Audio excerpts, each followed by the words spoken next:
Buenas noches, muchas gracias antes que nada al doctor Carrillo y a la AMPI.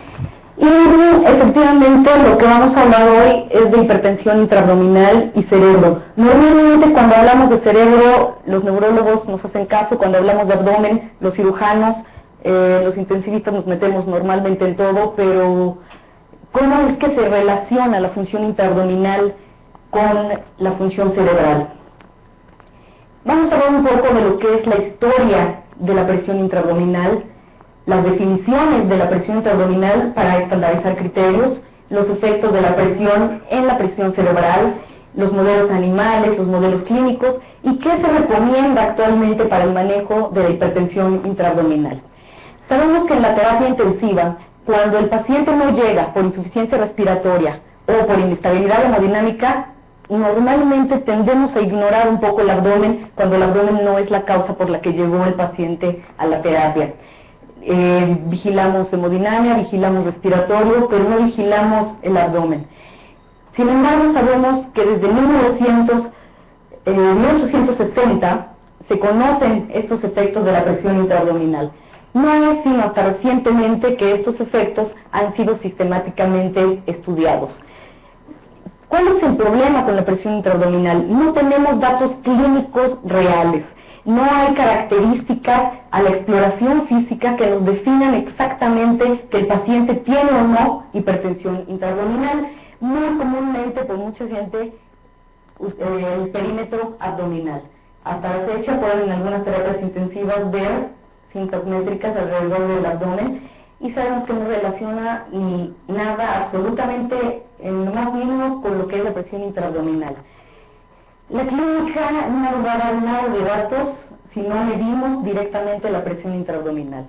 No me voy a meter a describir la técnica de la presión intraabdominal porque eso sería tema de otra plática completamente diferente. Sabemos que se mide actualmente de forma intravesical, de forma intermitente. Y como les estaba mencionando, vamos a ver un poco de la historia.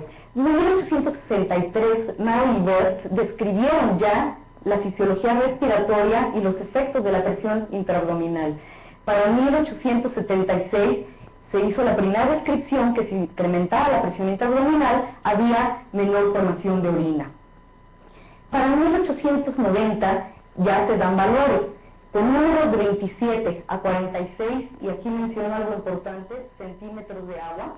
Había alteraciones en la expansión torácica y el paciente moría por dificultad respiratoria. En 1911 y 1922 existieron dos artículos muy interesantes de Emerson y Coombs en los cuales uno ataca al otro, dicen no, los pacientes con hipertensión intraabdominal se mueren por disfunción respiratoria, no, se mueren por enfermedad circulatoria. Y desde aquí ya se sabía, si ustedes tienen la oportunidad de leer estos artículos, no se sabía absolutamente nada diferente a lo que sabemos ahora de fisiología respiratoria y hemodinámica. En 1923, Thornton y Schmidt ya en milímetros de mercurio describen que con números más bajos, con 15 milímetros de mercurio, el paciente presenta oliguria y con 30 el paciente presenta anuria. Y es la primera vez que se da un tratamiento. Esto va a mejorar cuando el paciente se le aplica una paracentesia. En 1947, Bradley y Bradley nos dan lo que ahora utilizamos como las bases para entender la hipertensión intraabdominal, que es considerar el abdomen como una cavidad relativamente compresible y con carácter de fluido. A raíz de esto es donde se obtienen los conocimientos actuales.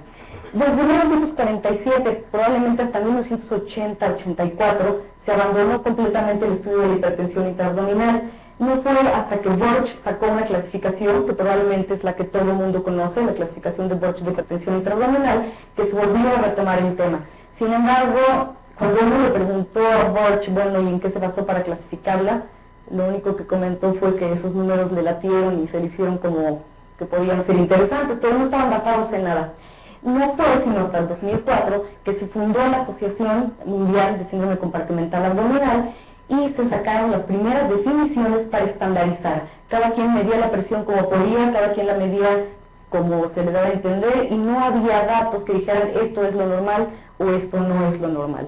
Como mencionó el doctor Carrillo, tenemos ya publicado las definiciones de hipertensión intraabdominal en Intensive Care del año pasado y ya también las recomendaciones de qué hacer cuando el paciente se encuentra con hipertensión intraabdominal. En un principio éramos un poco drásticos de considerar todo paciente con hipertensión intraabdominal que requería siempre una laparotomía exploradora.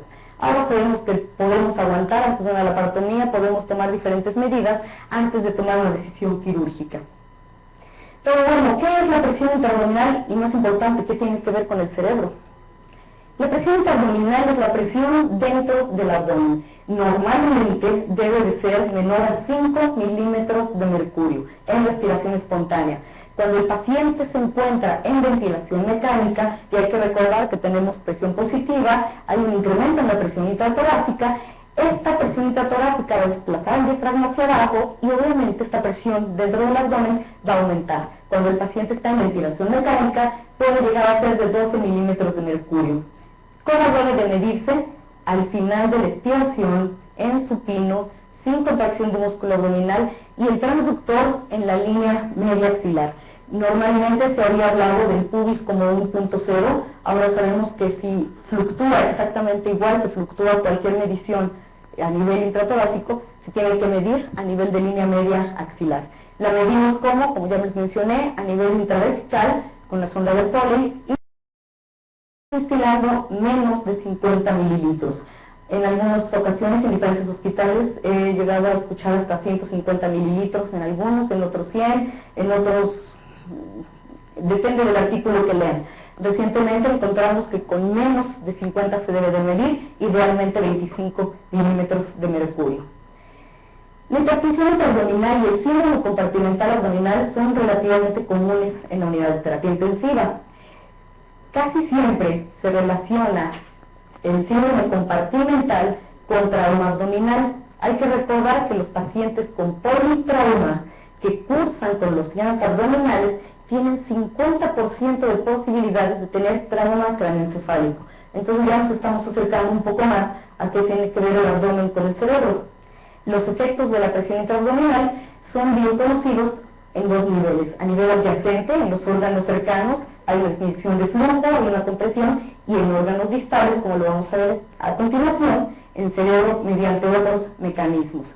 No voy a entrar en detalle en cuanto a las alteraciones a nivel pulmonar. Sabemos que incrementan las presiones intratorácicas, que a nivel renal pueden ser las primeras manifestaciones clínicas con disminución de volúmenes urinarios, gastrointestinal y hepático, pocas veces valorado, cardíaco probablemente responsable de muchos de estos efectos, y el sistema nervioso central, incrementando la presión intracraneana y disminuyendo la presión de perfusión cerebral. ¿Cómo sabemos todo esto? Tenemos modelos experimentales y modelos clínicos. A nivel de modelos experimentales, vemos que desde 1994, Josephson en la Universidad de Boston hizo el primer reporte en el cual se hace una relación entre presión intraabdominal y presión intracraneana. ¿Qué es lo que hicieron? En modelos animales, en puercos, colocaron un neumoperitoneo y midieron la presión intracraneana. Casualmente estaba elevada. Aquí además incrementaron el volumen intracraneal, o más bien del sistema nervioso central, con un balón epidural. Un balón epidural más neumoperitoneo provocaba una distensibilidad disminuida tórax-abdominal por la presión dentro del abdomen y una disminución en el retorno venoso cerebral con un concomitante incremento en la presión intracraneana. Y para hablar de esto tenemos que hablar de la curva de distensibilidad intracraneana, la doctrina Monro-Kelly. Aquí vemos una curva de presión-volumen que estamos acostumbrados a verla a nivel pulmonar, pero no a nivel cerebral, en la cual vemos tres compartimentos: un vascular, un líquido cefalorraquídeo y parénquima.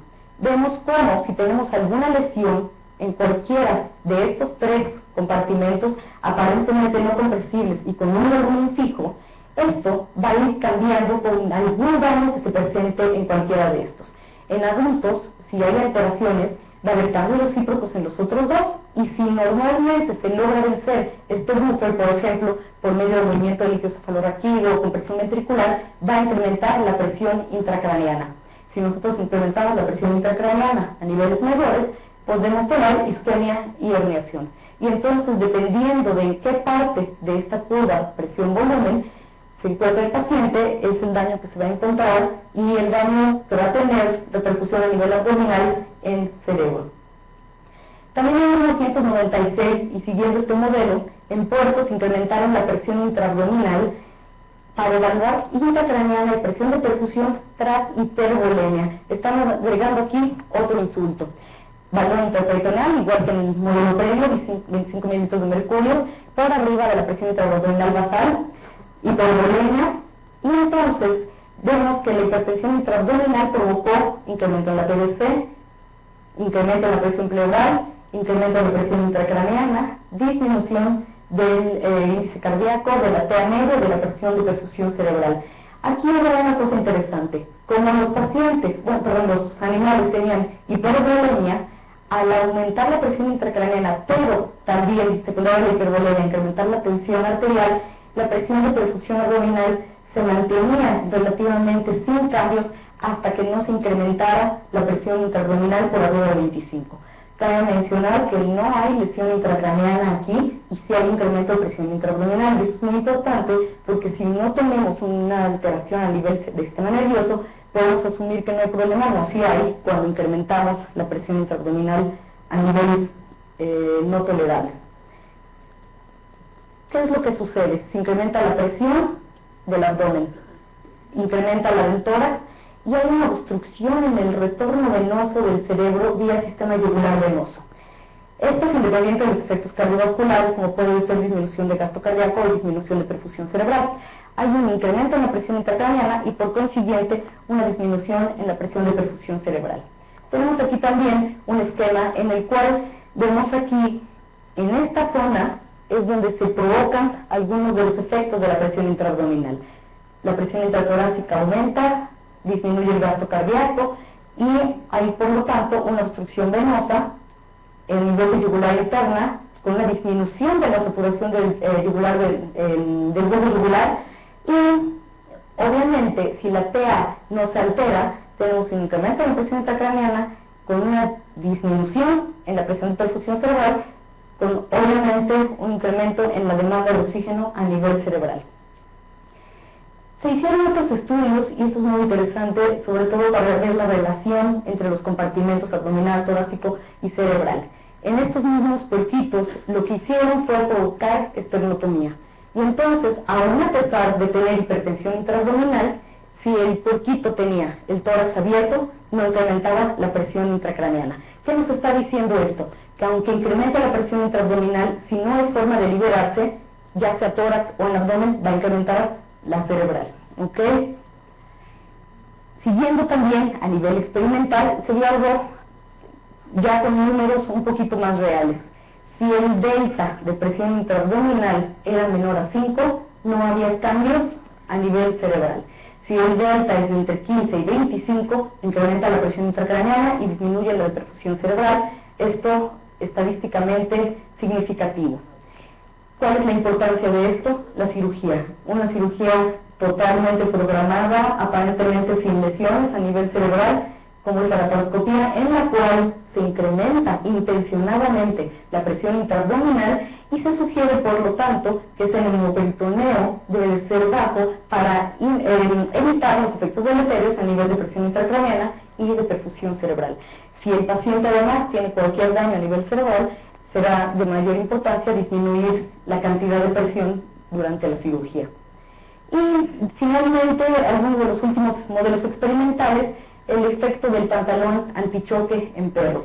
Nada más con el simple hecho de poner el pantalón, incrementar la presión intraabdominal, aumentaba la PVC, no por incremento de volemia, sino por incremento de presión intratorácica. Aquí aparentemente no había daño a nivel intracraneano cuando no había alteraciones intracraneanas. ¿Qué pasa en taponal y neumotórax a tensión? Aquí sí hay daño, porque ya se juntan dos lesiones, a nivel abdominal y a nivel torácico. Aumenta la PVC, aumenta la presión intracraneana y hay un deterioro a nivel clínico que mejora al liberar del pantalón antichoque.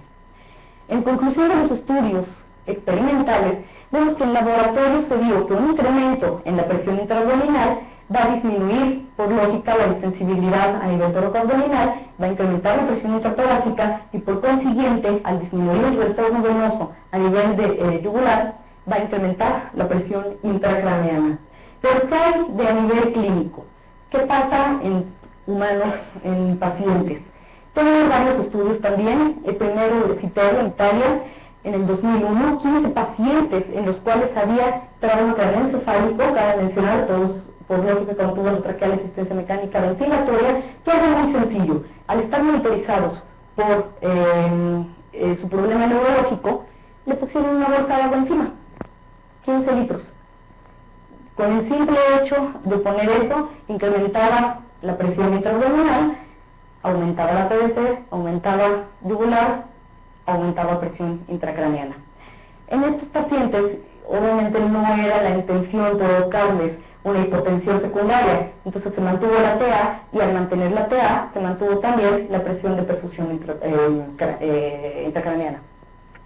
¿Qué quiere decir esto? Que si nosotros no tenemos tenemos poco efecto de presión, pero mantenemos la TA adecuada, a nivel cerebral no debe de haber mayor compromiso, siempre y cuando a nivel respiratorio también estemos sin mayor problema. Y esto es un modelo bastante sencillo, de hecho, con cualquier paciente que tenga monitoreo de presión intracraneana y se acerquen y se recarguen un poco en el abdomen, se va a ver inmediatamente cómo aumenta la presión intracraneana.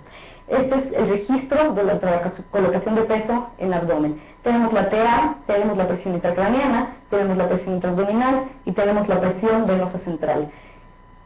¿Cómo hicieron esto? Colocaron peso también, abdomen, arriba del abdomen, y aumentó de 2 a 8. Si ustedes se fijan, realmente son números muy bajos, todavía considerados normales.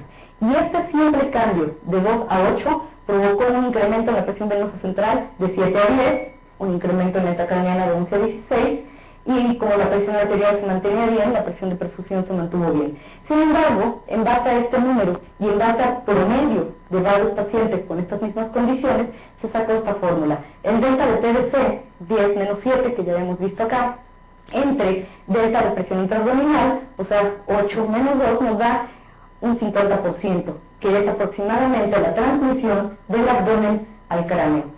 Y aquí estamos viendo la presión intracraneana, delta 16 menos 11, entre presión intraabdominal, 8 menos 2, nos da de 83%. La mayor cantidad de estudios nos dicen que la transmisión del abdomen hacia el cerebro va a variar desde 25 hasta 80%. ¿Sí? No hay estudios controlados, multicéntricos, randomizados, en los cuales se diga cuánto se transmite. Pero sí sabemos que por lo menos un 25% y en promedio un 50% de la presión intraabdominal se transmite al cerebro.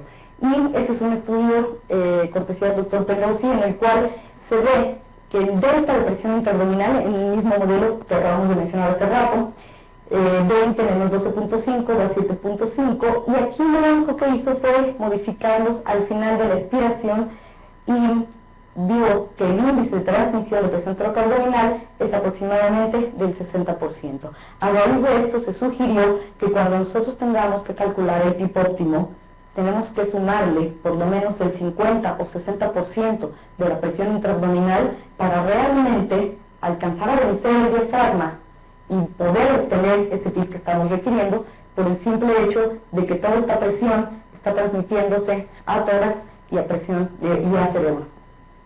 ¿Qué concluimos de los modelos clínicos? La hipertensión intraabdominal desplaza el diafragma hacia arriba, disminuye la distensibilidad de la pared torácica, disminuye la distensibilidad del sistema respiratorio. La presión intraabdominal se transmite directamente al compartimento torácico, incrementando obviamente presión intratorácica, PVC esofágica, y esto directamente al cerebral. Y este incremento es resultado de la obstrucción del retorno venoso y aumentando también el compartimento intracraneano. Existen otros modelos, este más que modelo fue un caso, un reporte de un caso. Si hay algún cirujano que nos esté escuchando, ya sea de neuro o abdomen, muy probablemente no esté muy de acuerdo con este estudio. Era un paciente politraumatizado con trauma abdominal y trauma craneoencefálico, desarrolló síndrome compartimental abdominal, y el tratamiento del incremento de presión intracraneana fue una laparotomía exploradora. Sí mejoró, pero bueno, no estamos diciendo que la presión intracraneana hay que disminuirse con la laparotomía exploradora. Era un paciente que tenía incremento de presión intraabdominal, vesical, que lo podemos ver en amarillo, Al parejo fue incrementando la presión intracraneana. Se sometió en este momento, bueno, obviamente con la disminución de perfusión cerebral, a una laparotomía y automáticamente después de esto mejoró todo, tanto presión intraabdominal como presión intracraneana. Y evidentemente la presión de perfusión cerebral tiene que mantenerse a niveles mucho mejores. Para 2005 ya se hizo una asociación un poco mejor estudiada en 11 pacientes con encefalopatía, no necesariamente trauma. Hubo isquémicos, hemorrágicos y metabólicos. Y se hizo una asociación entre presión intraabdominal y presión intracraneana, delta de presión intraabdominal y delta de presión intracraneana, delta de presión intraabdominal y delta de perfusión cerebral. 214 pares de datos, y encontramos datos con presiones intraabdominales tan bajas como 3.8 en promedio, máximo 11.8, con presiones intracraneanas de 6.7 a 15 milímetros de mercurio y presiones de perfusión cerebral de 70 a 123. Y lo que encontramos es que realmente la delta de la presión intraabdominal con el delta de presión intracraneana tenía una correlación positiva. En resumen, ¿qué podemos decir de los efectos? Al incrementar la presión intracraneana, disminuye la presión de perfusión cerebral, disminuye el flujo sanguíneo cerebral, disminuye la saturación del bulbo yugular, obviamente disminuye el retorno venoso cerebral, incrementan las resistencias a nivel cerebrovascular. Esto se vio desde antes, hay una hipertensión intracraneana idiopática similar a la de obesidad mórbida, tipos de tumor cerebral también. Hay una reversión de estos efectos después de la cirugía bariátrica o pérdida de peso, hay deterioro neurológico o puede llegar a verlo durante la laparoscopía. ¿Y qué es lo que recomienda la Asociación Mundial de Síndrome Compartimental Abdominal? Bueno, no hay, de hecho, todavía recomendaciones por parte de la Asociación de Síndrome Compartimental Abdominal, razón por la cual también invitamos a todos a que nos ayuden con esto. Se han recomendado algunas cosas. El monitoreo de presión intraabdominal es esencial en todos los pacientes traumáticos o no traumáticos que puedan incrementar la presión de abdomen o que puedan incrementar la presión intracraneana. En cualquiera de los dos casos hay que monitorizar presión intraabdominal. Si estamos hablando de algún paciente con problema intracraneano, muy seguramente tendremos monitorizado también la presión intracraneal. La hipertensión intraabdominal puede ocasionar hipertensión intracraneana con o sin lesión cerebral. Creo que eso quedó bastante claro.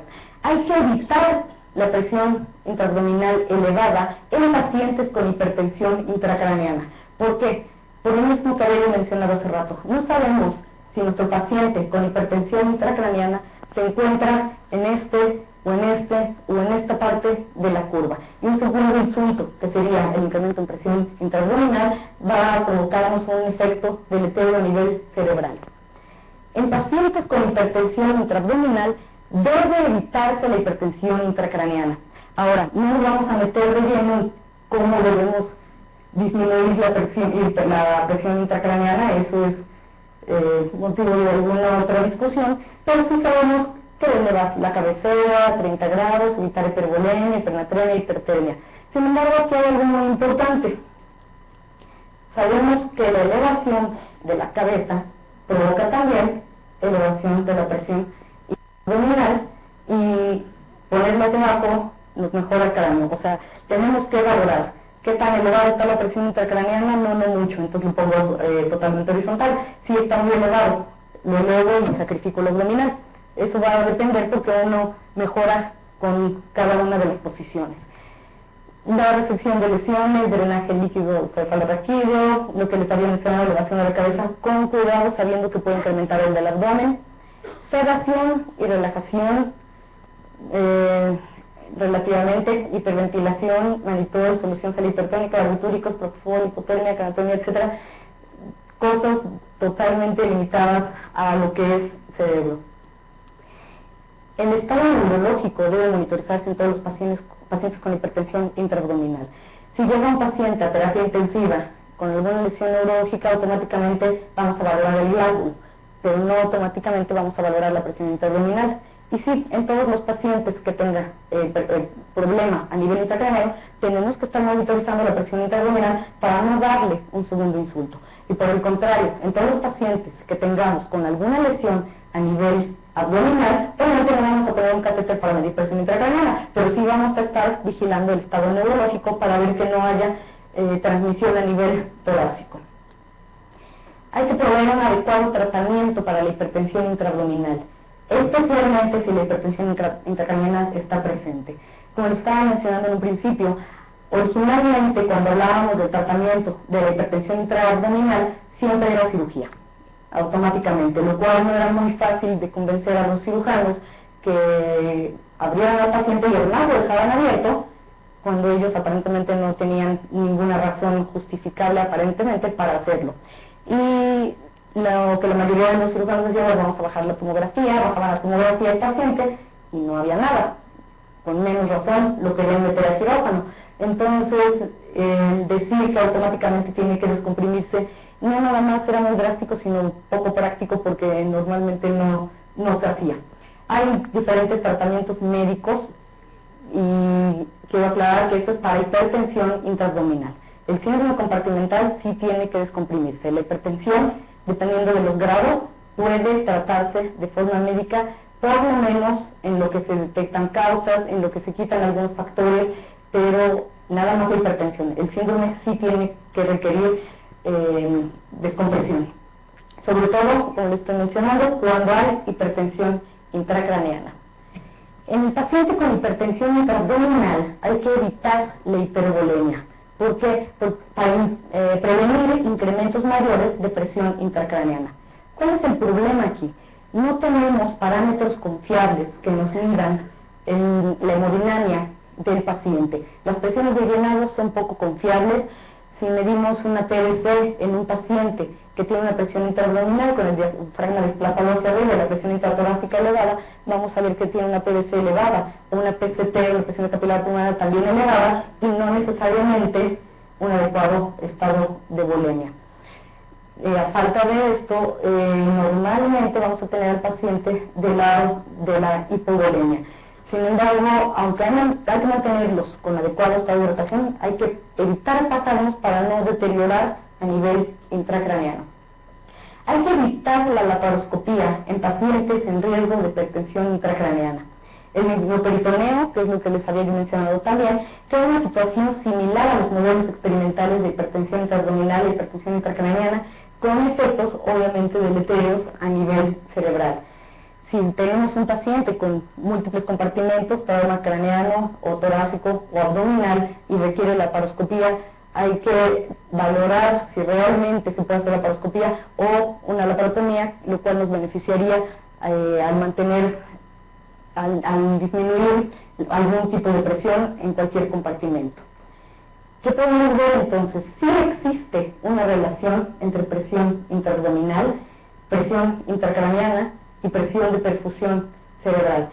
¿Cómo podemos mejorar la función cerebral en hipertensión intracraneana y síndrome compartimental abdominal? Los relajantes musculares, antes muy utilizados, después muy criticados y nuevamente retomados para algunas situaciones específicas, nos pueden ayudar a disminuir la presión intraabdominal. Obviamente no estamos hablando de un tratamiento, sino algo transitorio cuando nos está generando mucho problema a nivel cardíaco. La presión negativa externa está únicamente también a nivel experimental, es una coraza que se pone a nivel abdominal y muy parecido al pulmón de acero de hace muchos años, se genera presión negativa para disminuir la presión intraabdominal. La parotomía descompresiva, como les había mencionado, antes era tratamiento único de elección, ahora sabemos que es para síndrome compartimental, no para hipertensión intraabdominal, que podemos tener medidas antes. No hay estudios multicéntricos, ¿y a quién le corresponde hacer esto? Anestesiología, cirugía, neurología, neurocirugía, terapia intensiva, a todos. Ahora, quiero recalcar algo, de todo esto no lo podemos saber si no medimos la presión intraabdominal. No sé exactamente cuántas terapias intensivas, yo espero que muchas, pero se esté midiendo de forma rutinaria la presión intraabdominal. No al medirla vamos a tratar al paciente, pero sí vamos a detectar cosas que evidentemente si no medimos no vamos a saber ni siquiera que existen. ¿Cómo la vamos a medir? Intravesical, no necesitamos un equipo muy sofisticado, sí hay kits y son facilísimos de usar, pero suponiendo que no tenemos kit, con una sonda de Foley. Si estamos en terapia intensiva, muy seguramente el paciente va a tener una sonda de Foley. Y si no tenemos monitores, si no tenemos transductores de presión y no tenemos equipos sofisticados, sí tenemos pedicímetros. Y podemos poner nuestro pedicímetro a la altura de línea media axilar.